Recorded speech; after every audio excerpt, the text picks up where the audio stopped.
everyone, it is Alexis with So Sweet Monogramming and So Sweet Academy. I just wanted to do a really fun, easy, emphasis on easy, tutorial on putting a applique.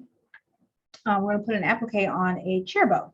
So I will link everything below. This one is just a cute one. It doesn't have the clip thing. It actually has a like scrunchy type thing for a ponytail, but you can do the same exact one. As a matter of fact, if you wanted to, and you only had these, you can add an option for a clip in, whichever one you like. So let's go ahead and get started. I'm going to show you what supplies I'm going to use, and also I will link everything below, but this is going to be really quick, fun, and easy, I promise. So first we're going to use a 4x4 hoop. You can do this on a 5x7 if you like. I just have a 4x4 hoop that I purchased separately from my machine. And when I'm doing smaller projects, I like to try to use the hoop size that is smallest with the design. So I'm going to use a 4x4. I'm going to use tearaway. Don't mind all the markings that I already have on here. We're going to make new ones, but I was doing a different tutorial the other day. Showing how to find your placement, but all I do, you can use tearaway or you can use stick and tear. For this tutorial, I'm going to use the tearaway that I have. And main thing that I always like to start with, make sure your notches match up. You have a notch right here, a notch right here. Make sure they match up. I put them in, and then I just kind of press it down and in. The way I kind of remember it, I leave my hoop semi-tight, not too tight, because I don't want to have to do too much adjusting around here. And then I don't want it to be too tight that when I push it down in there, it tears or something. Because as a matter of fact, I can show you an example right here. When I was doing my last tutorial, I had it snug and I did it so that I could show where it would tear. But I'm going to just cut away the excess. I don't need all this. Bigger scissors probably would work faster. Otherwise, I'll just do it. All right. To the side. Next, you want to grab your grids. So your machine comes with grids, and that's where I got this last marking from. I'm going to leave that one on the back, but hopefully you'll be able to tell the difference. The way I can tell which direction is the correct direction is once I have put my notches together, notch right here, notch right there. Once those are together, this should be in, I call it legible alphabetical order or whatever. It should say ABC. So you grab your, for this one I'm using a pencil, but if it were something that was white or see-through a little bit, I would use my disappearing ink, because what I found one time is I put these marks here, and when I tore it away, whatever was stuck underneath, I could see it through the fabric. So I don't want that to happen this time, but it'll be okay to do it this way.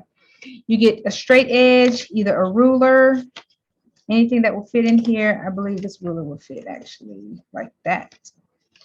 And then I just connect my dots. Simple as that. A better straight edge would work. I don't like how this one, well, I can use those ends. I just mainly want to get the crosshair going here. Okay. So fit. Connect there. Don't let that line right there mess you up. Yours isn't going to have that line. Mine is. Remember, I used a piece that I already had a line on. So don't let that mix you up. This line is what we're going to be using. Also, these notches, this is not your center. Don't use it as your center. You can use that if you just want to make a straight line, but it's not going to be the same center as your machine. Okay. Next, we're going to find the center of your actual project that you'll be using. The way you can do that, if you have like this right here, actually is exactly 3 inches. So you could go the halfway point of that. And you could put a pin, or sometimes if you have like a chalk mark, or let's see if this will give us a good line. I will be able to see it, you won't. So for that reason, let's see, if I bring it a little closer, you can probably see it. So what you do, if you don't have a ruler, if you don't have any of this, and you don't feel comfortable eyeballing it, you just fold it in half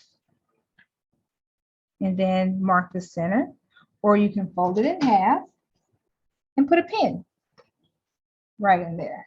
So let's grab a pin. I'll do both ways since it's a dark fabric. A dark piece of yarn, piece of ribbon. I'm going to fold it. This one is made very well, actually, so that your center is going to be easy to find.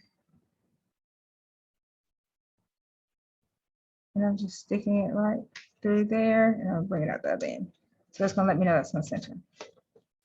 Another thing you can do, you can put another pin down there. You can use your dime sticker, any of these things. Like, there are a ton of ways to do this. Okay, I promise you, there's a ton of ways to do it. Put your dime sticker there, put your marking how far you don't want it to go down. All of those are options. Okay. Now, the most important part is to get it on here evenly. I know for sure my design is not taller than about 3 inches. So as long as I have it pretty well centered here, I'll be good to go. I'm going to fold it in that half point, and see my pin is still there. It's still letting me know that it's the halfway point. Okay. And then you can take your water, no, not your water, sorry, but your spray adhesive, and just hit it a little bit with it. Okay. Give it a moment to activate. You may even just kind of let it air out just for a moment. Once it does so, I fold it in half. I'm going to place it down on there.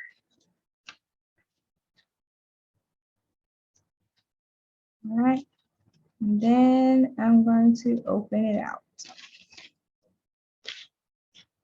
And if you need to make any adjustments, right now is the time.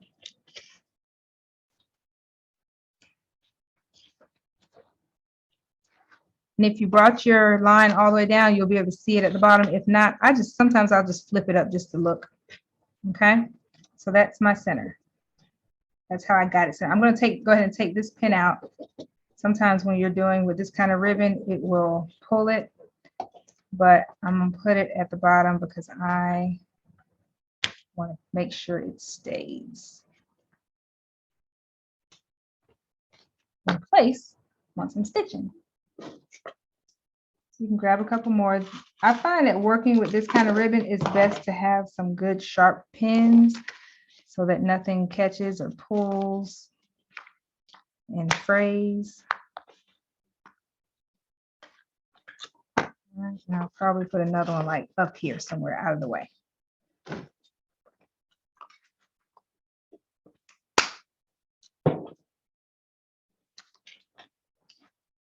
Up top here somewhere.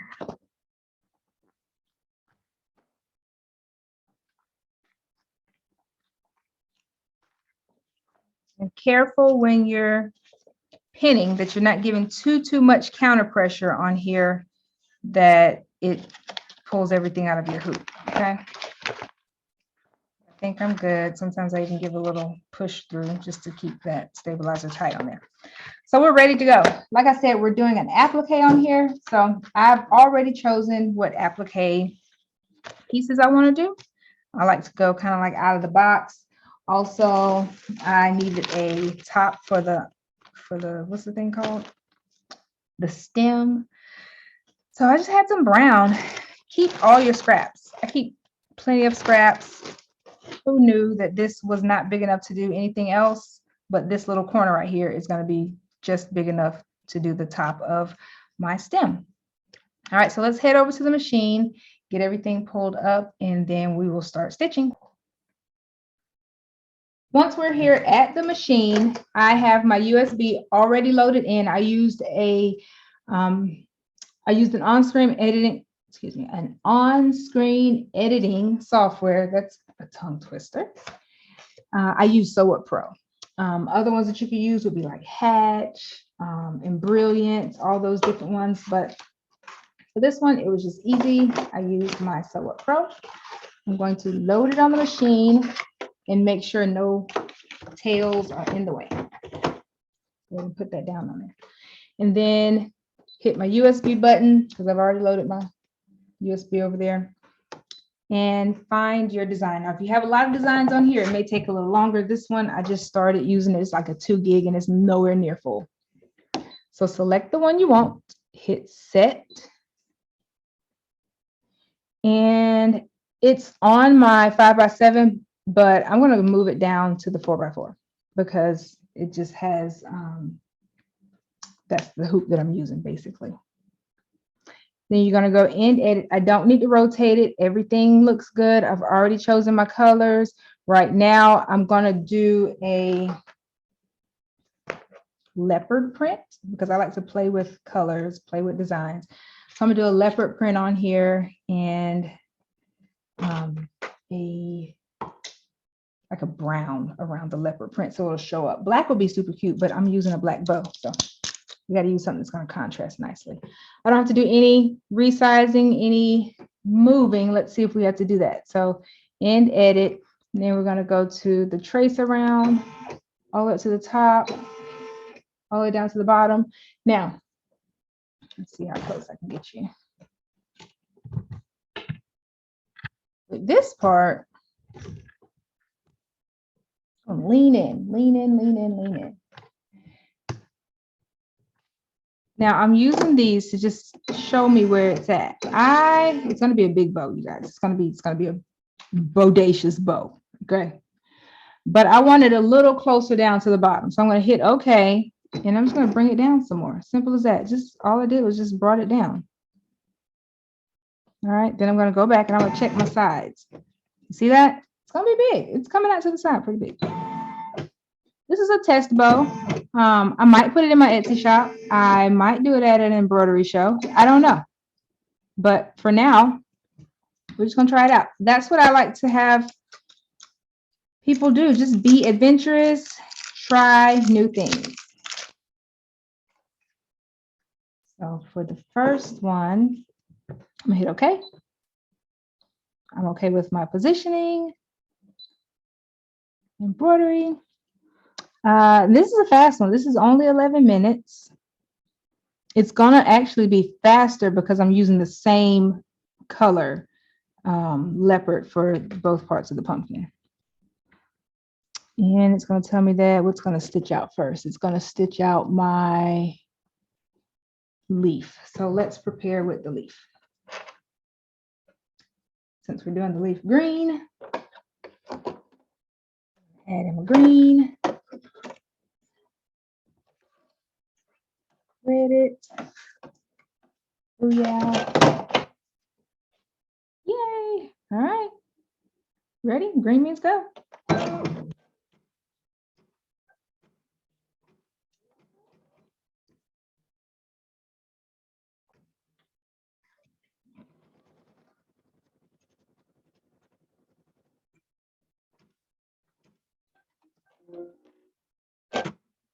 All right, perfect. That was my placement stitch for my green. So I'm using a little green fabric here. Put your presser foot up. You can either cut it or you can do like I'm doing, just kind of, I use it like this, just salvage it.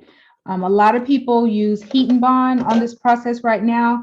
If you use the heat and bond, it's heat and bond light, and you just press it on before you put it on there. I don't use it. I'm going to start because lately I've been seeing a lot of people use it, and I love how nice and crisp it is, but I don't have any right here at home. So until I go get some, I'm going to just go without it. But just FYI, the way you get that nice crisp look is heat and bond light. Okay.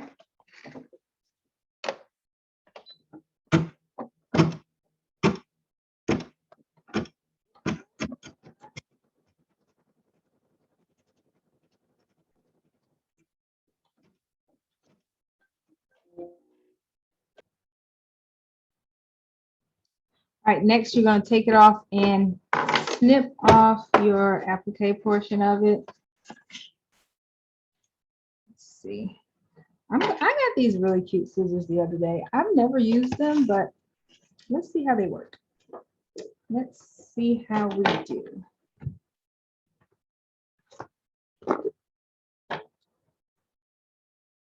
They're just like the big pelican ones. So far, I like them. So far, so good. This is a So Sweet tutorial exclusive because you're watching me trial them for the first time. How about that? I like it.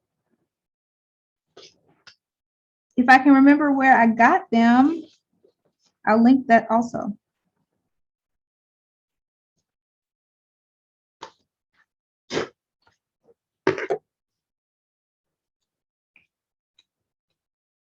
And don't worry about getting too close. Remember, you want to leave a little bit because that top stitch is going to cover it. And also, if you used the heat and bond, you're going to have a cleaner looking edge. Put this back over here on the machine. Make sure you get everything out of the way.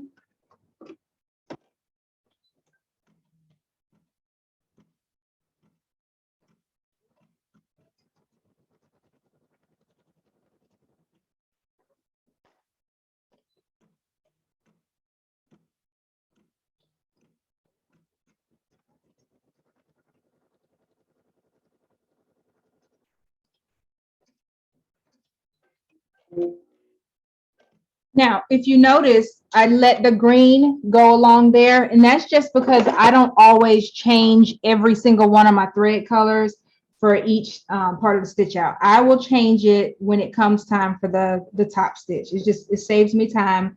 If you are new to applique, by all means, go ahead and change it out.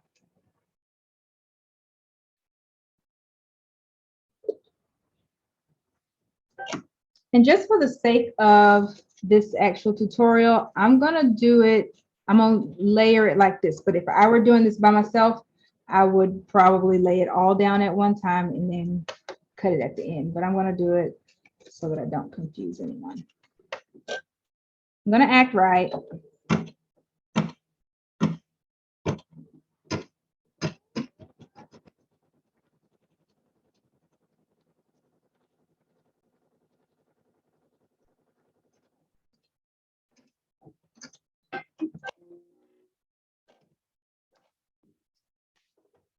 Raise it, come down here, cut it.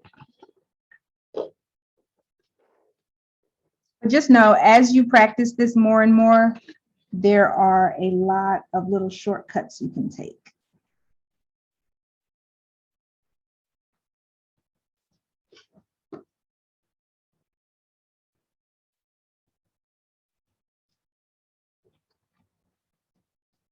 I may do another one of these. I may run to the store actually today. I probably should make a trip to Joann's today and get some heat and bond light so that we can do another tutorial similar to this in the academy. And on one of our live nights. And that'll be fun. Super duper fun. Okay. Ready? We're ready. We're back up. Back up.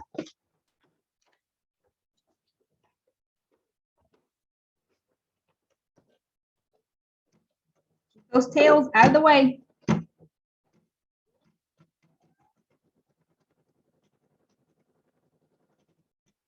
And I hope this isn't confusing anybody, but like I said, this one, as long as you're doing an applique that is going to be covered, these little threads underneath will not show. So don't worry. You know what? I can show you better than I can tell you. Once we're done, we're going to search for the green ones. And if you can find it, you let me know. If not, we won. See how easy it is just to use tiny, tiny scraps. This was the only brown I had, so I'm using flannel.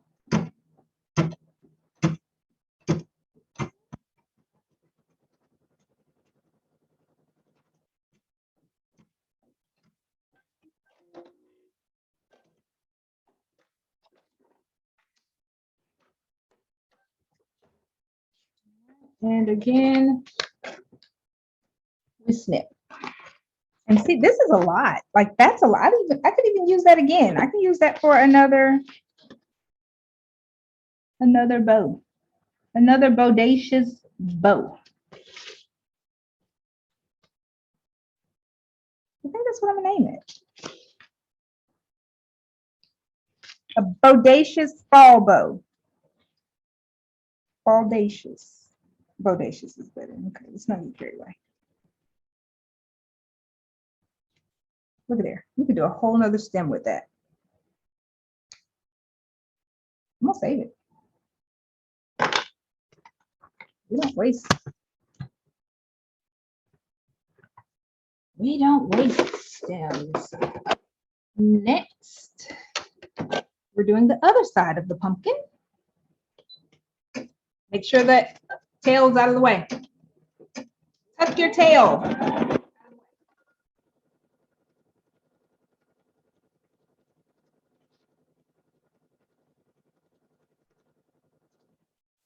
And to be honest, you can do this other side any color.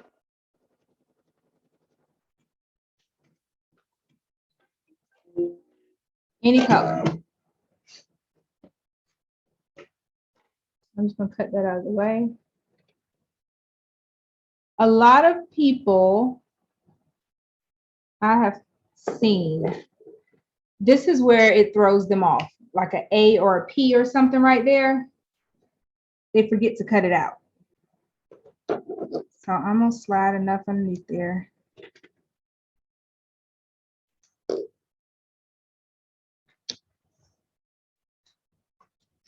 And then I'll show you what I mean.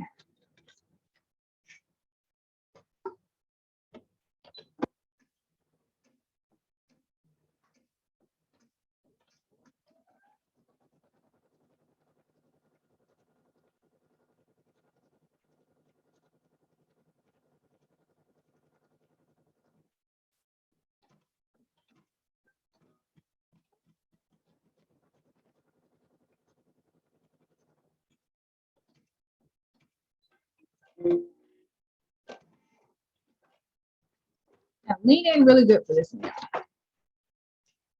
Calm down.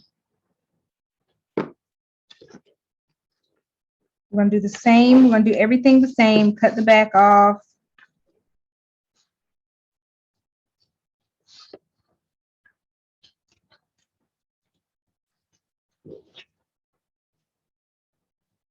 Cut, going around that curve. Can you see what I'm doing?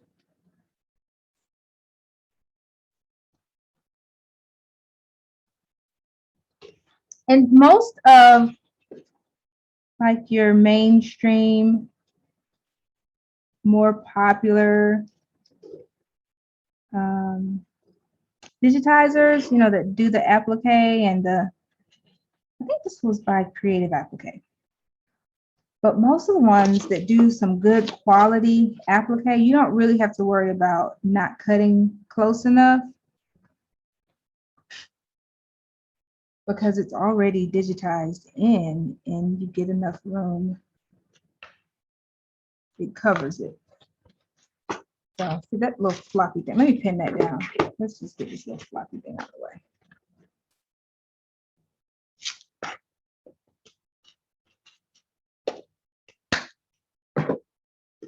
I'm just gonna pin it to my stabilizer.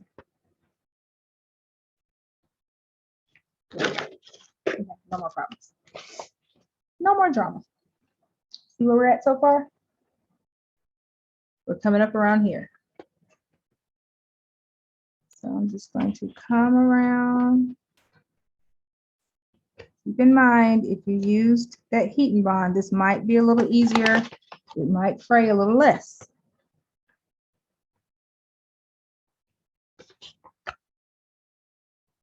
It'll be a little crispy.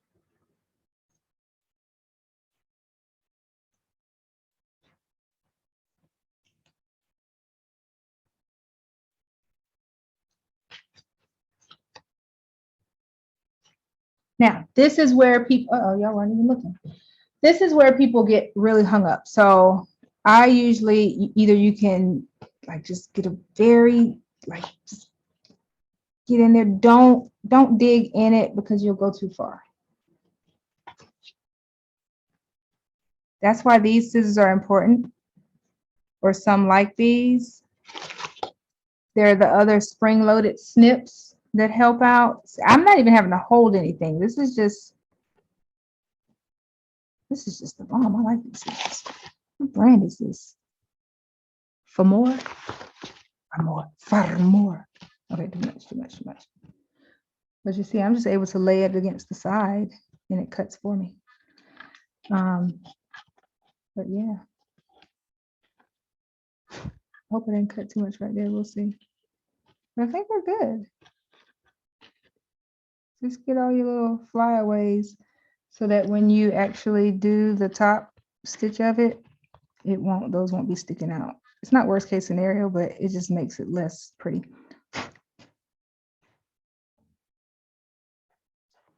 Coming together.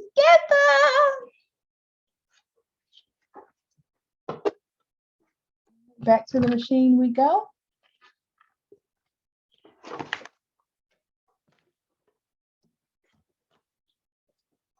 And what's next? So, okay, luckily, next we're doing the green. So I can leave the green on there for one more stitch.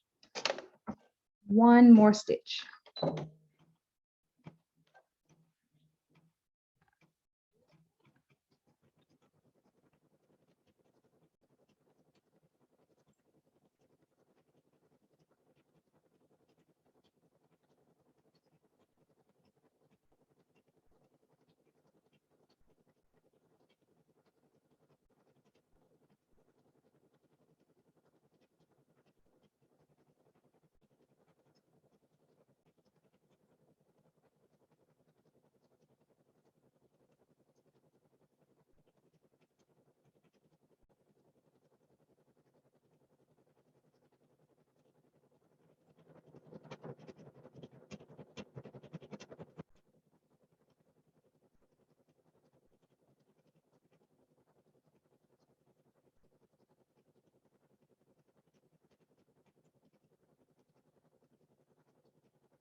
So far, so good. We're going to change out our thread now because we've done all the green. Now it's time for the rest of the top stitches. Satin stitches around. I decided on what's next. We're doing the stem. So the stem, we decided to do a nice dark brown.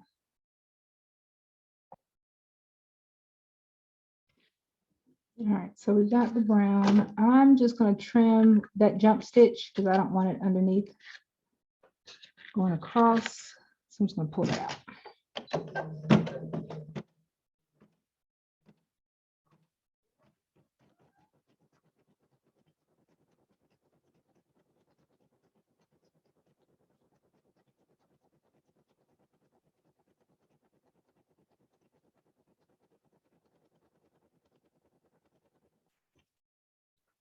That's just a little tail that was there. Let's cut that too.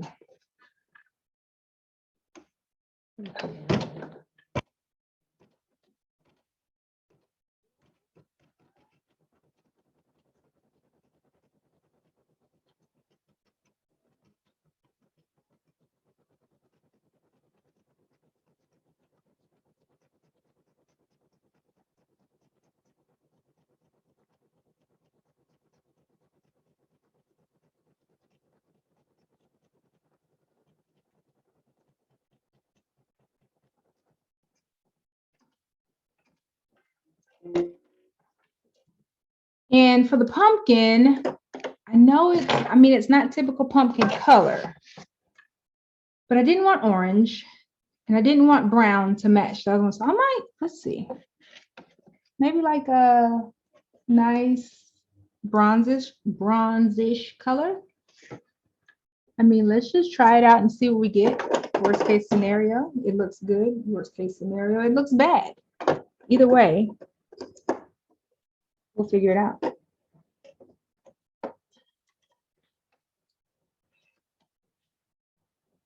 Black would have been nice if it was on another color, but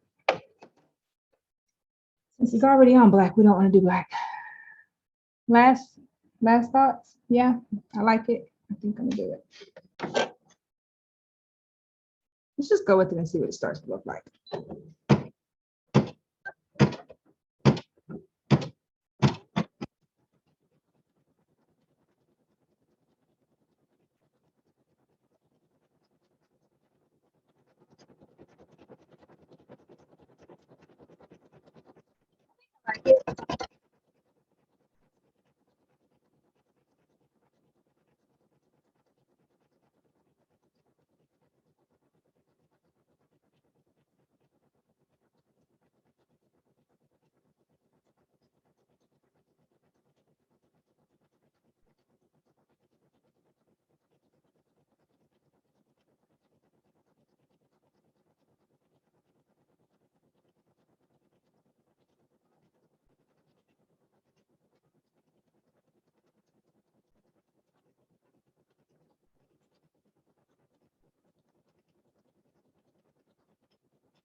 I don't know. I don't know if I like it. Let's see.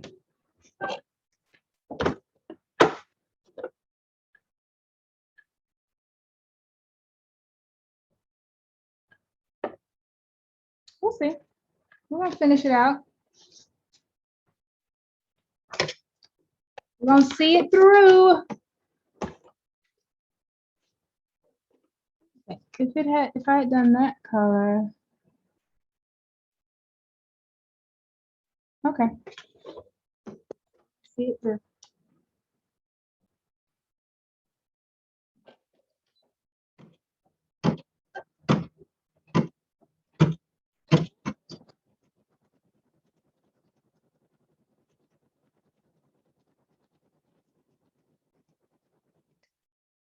We'll cut that string. I don't want it getting all tangled.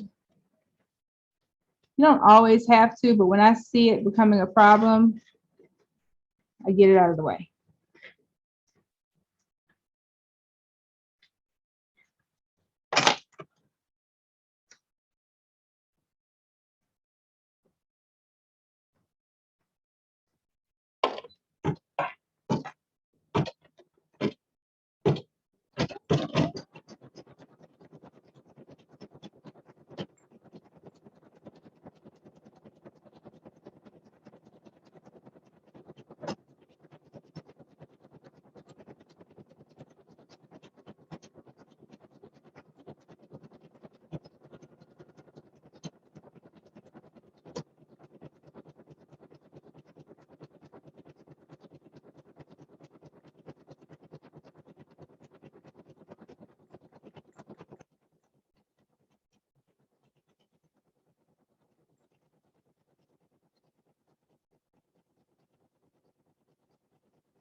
And we're done.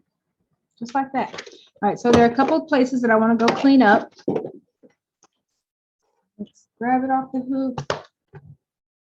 Bring it down here.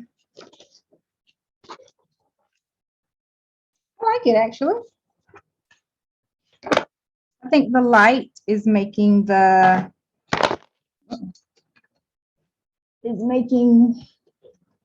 outer portion of the pumpkin a little shinier than what it is, but I like the little rust look. I'm gonna clean up a couple of these little areas, and that's what I mean when I say make sure you cut close enough, or make sure you use that heat and bond light to get that clear, clean, crisp edge. And sometimes once I take the pins out, I will smooth out the ribbon a little more before tearing it off. Let's get that off of there. Tearing it off. Oh, and look, y'all, just from a stroke of luck, I already had black, what's it called? Bobbin in, because I ran out of my white and I had to go buy some more. So I had just been using my black bobbin. So that kind of goes. I'm not mad at that, not at all.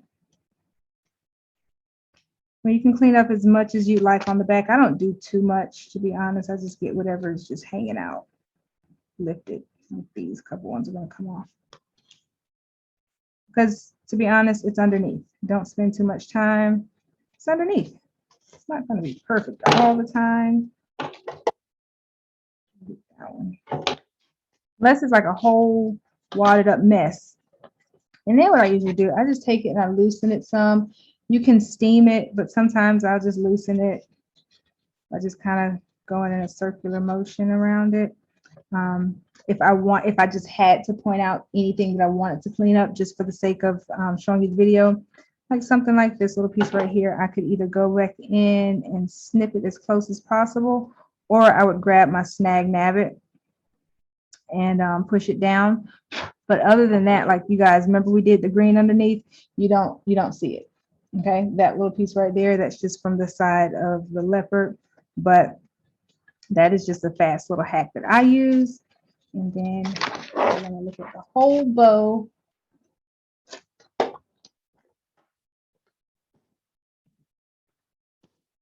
It's super cute.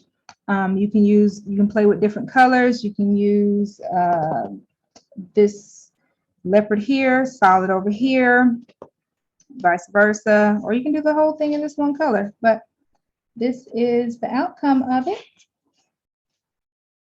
Here is your beautiful bow. Let's back up some. Okay, I like it. I love it.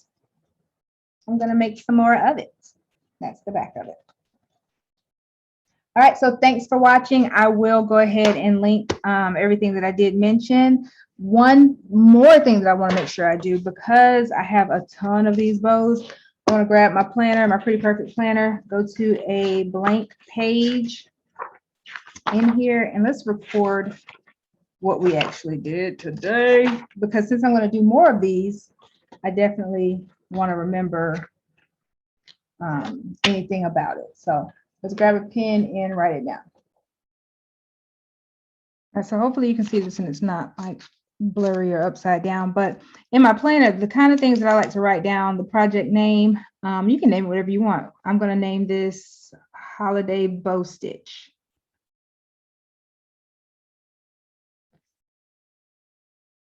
Or just Holiday Bow.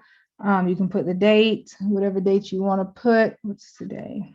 I'm just going to put fall, just so that I remember that this one is for the fall one that I did.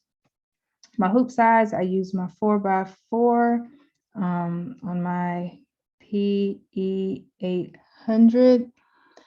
You can do this on the multi-needle also, same exact steps apply. My stitch time, it took 11 minutes, but I'm going to put in parentheses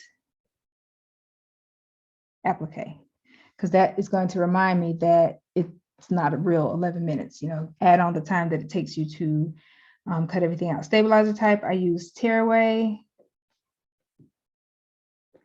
Font name, you can name it whatever. I'm going to put on there, I think I saved it as Pumpkin Applique. And then underneath, I'm going to just remind myself that I got it from Creative Applique.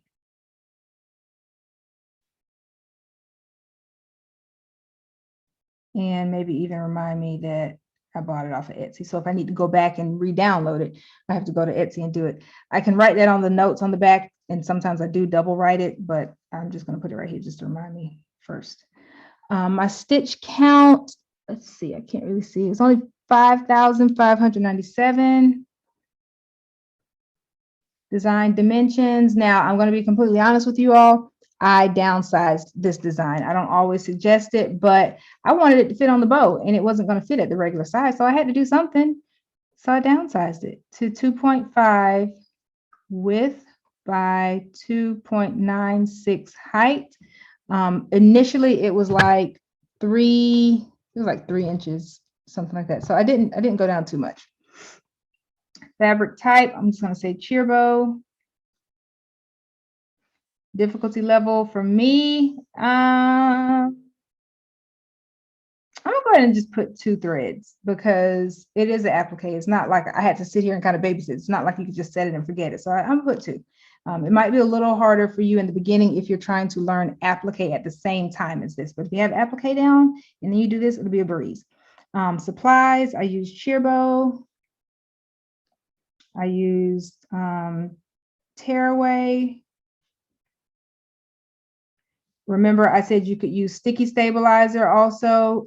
You can also use heat and bond light. So that's where you write all this kind of stuff down. If you use those to remind yourself, I use pins. What else did I use? I mean, the obvious, if you want to write down everything else that you use, like my spray adhesive. Any of that kind of stuff, and then your thread. But then your thread, where you're going to remind yourself of your thread colors is right down here, because if I'm trying to recreate this and I don't remember, I have a ton of thread. I don't know about y'all, I have a ton of thread, and I am not picky about thread brands, except for a couple of them, which I won't name, but I'm not too picky of thread brands. So I'm going to go with like my brown, I'm going to say brown stem and brown pumpkin, or let's say body, because pumpkin's kind of long. Pumpkin body. Okay, I'm just gonna say other brown because that's kind of long. So the brown stem we used, what is this?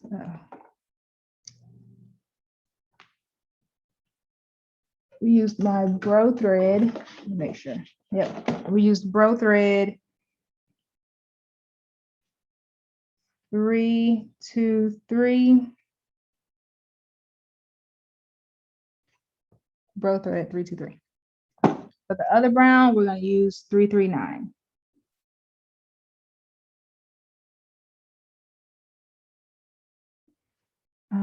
For the green, we use isocord. What's that? Is that the stem? No, that's not the stem. What's that called? The leaf. Leaf. We used green isocord. That number, and I use my own abbreviations. You'll know what abbreviations you're used to using, but I always write the color with it just to let me know that I did actually use a brown. So I know I'm not just looking for 5411. I know that it's a green 5411, so I know exactly what to go to. All right, so those were the only colors that I used, right? Project details, cheer bow. I did it for a mock-up for Etsy shop and holiday event. Another thing I would write in this box right here, project details, like if they wanted several different ones of an order, if she wanted one in white, if she wanted a bow in green, if she wanted, I would just do that detailing right here. And then on the other side, I have more notes. Like if you can just write all kind of stuff down, like thread broke at blah, blah, blah. I had to change the stabilize. I mean, I had to change the tension. You can write all kind of stuff there. For the sake of time, I won't go into very big detail, but notes. I'm just going to tell myself next time, use heat and bond light. Use heat and bond light so that, let's see, for crispy look. I mean, write whatever you want, you know, I chose crispy. You can write whatever other notes you want to put down there. I'll probably come back and add a couple more. And you can sketch it out. This is my not so favorite part, but let's look at it. Let's sketch it. What does it look like? Okay, so we got a bow. Okay, don't judge me.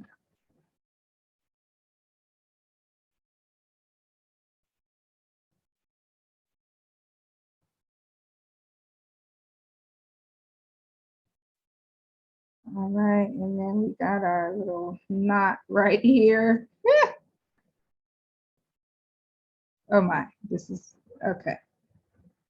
Okay.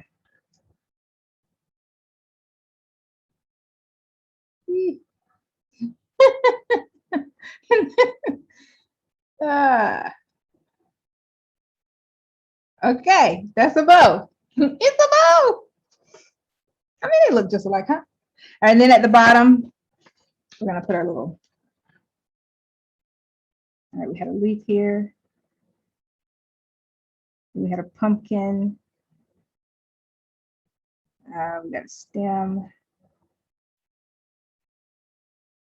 All right, now we got the pumpkin.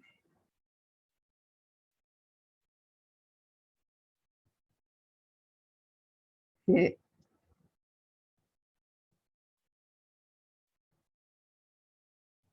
wait a minute, this might actually look like something.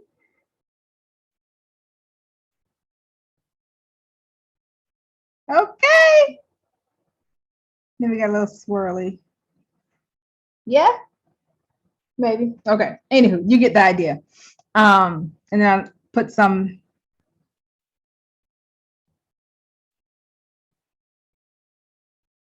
like just to tell me that I use leopard applique, whatever other little that